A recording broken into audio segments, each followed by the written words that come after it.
Hi, my name is Jason Grossman and welcome to the Personal Training Business Video Encyclopedia. Last time we spoke about the 7 steps to a booming personal training business. But what about when you first start a PT business? As you sit there listening to me, you might be a mobile personal trainer, outdoor personal trainer, franchisee, a rental trainer, or even a studio owner. Either way, there are basic fundamentals of when understood will give your inaugural business the kickstart it really needs to succeed. Many personal trainers, what do once they become qualified and they start a business? They get a website done, they get business cards, and they get flyers done to a letterbox drop. But do those things really give us clients or make us money right now? Do they? Now, I'm not saying these things aren't important because they are, but I'll give you an example. About 5 years ago, I spent $7,500 on 20,000 flyers, paid 4 people to deliver them over a couple of days, and guess how many leads I generated? Just 4. And guess how many of those 4 leads I converted into paying clients? A big fat 0, a donor. So what is important is profit. The most important thing in your business is profit. Okay. A shore is night is dark and day is light. Everything is created by us 3 times. For example, think about your dream house right now. First in the form of a thought. So you imagine your dream house, you imagine the walls, you imagine the structure, imagine the ceiling, imagine the floors, the doors and the windows. Okay, so you create that first in the form of your thought. That's your vision. Second, in the form of a blueprint or a plan. So obviously we're not qualified architects, are we? So we have somebody create a schematic diagram to turn our vision into a reality. The second step is planning.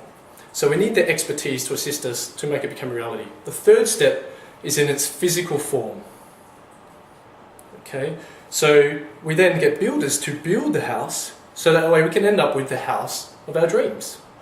Now, do you think if you skip any of those steps that we'll end up with the house of our dreams that we really want? Probably not.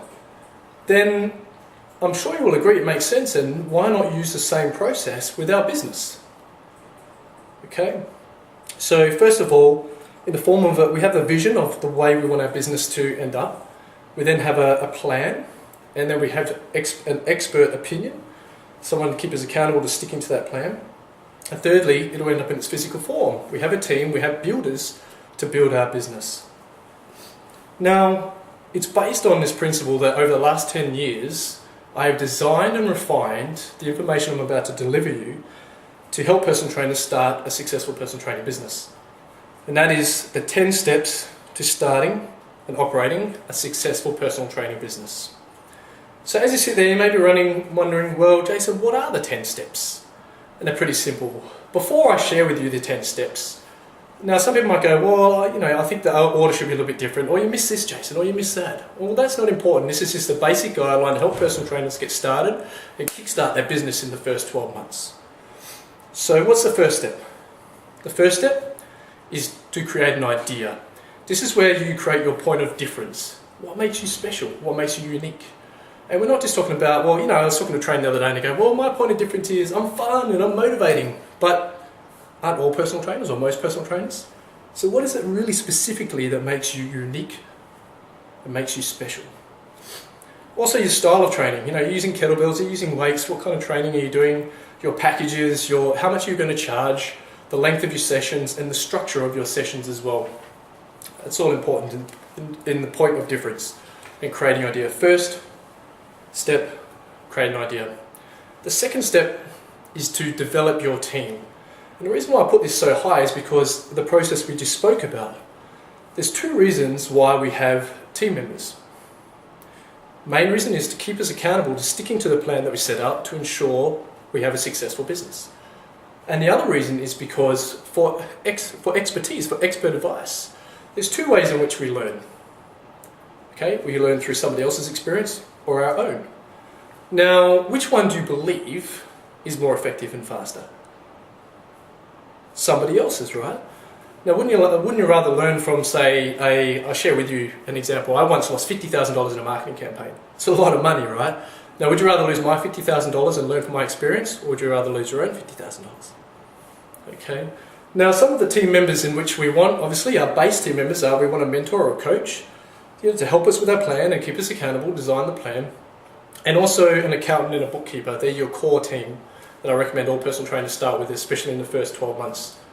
Some other team members, you might have marketing consultants, you might have graphic designers, you might have solicitors, and there might be others in there as well. Okay? The third step. The third step is to write your mission. Okay? Why is it important, do you think, to have a mission? Well, I believe we really need a mission to determine why. Why? We know exactly what we want. We have the vision. We know what our business is to look like in the future. But why? Why do we want that? Okay. Now imagine having a mission that's going to give you laser beam focus and give you a reminder of why we're doing this. Okay.